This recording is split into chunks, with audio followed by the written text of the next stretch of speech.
The article emphasizes the importance of a credible examination system to enhance educational standards. It highlights issues such as a lack of transparency, standardization, and the focus on memory-based testing in the current examination patterns.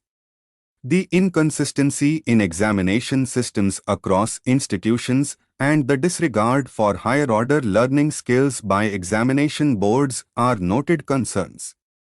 The article suggests decentralization, transparency, and technology integration in assessment processes, with external audits to ensure reliability and consistency.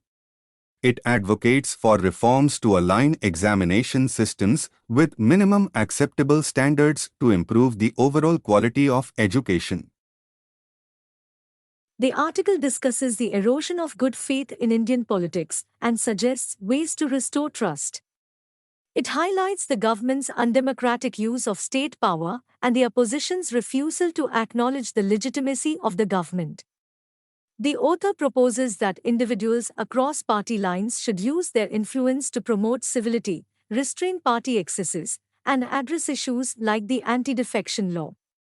The role of the media in contributing to polarization is also scrutinized. The article concludes by urging concerned citizens, regardless of ideology, to unite in preserving democratic values and rebuilding trust in India's political institutions.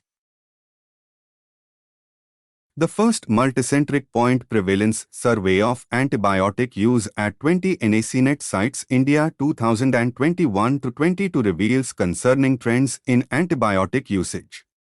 Over 70% of patients in tertiary care hospitals across 15 states were prescribed antibiotics, with more than 50% having the potential to cause antimicrobial resistance, AMR.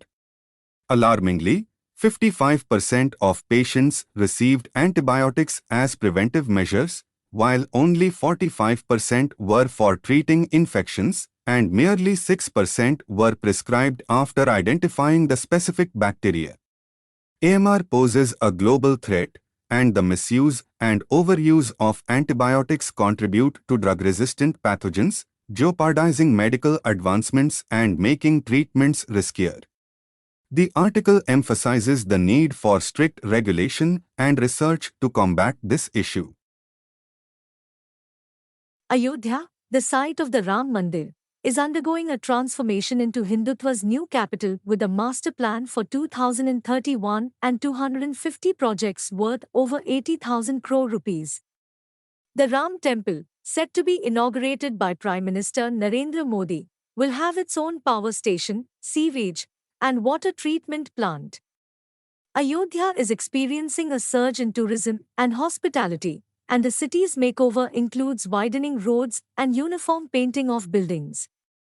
The development aims to make Ayodhya a global holy city, with plans for a new township, airport, museum, spiritual theme park, and Ramayana forest.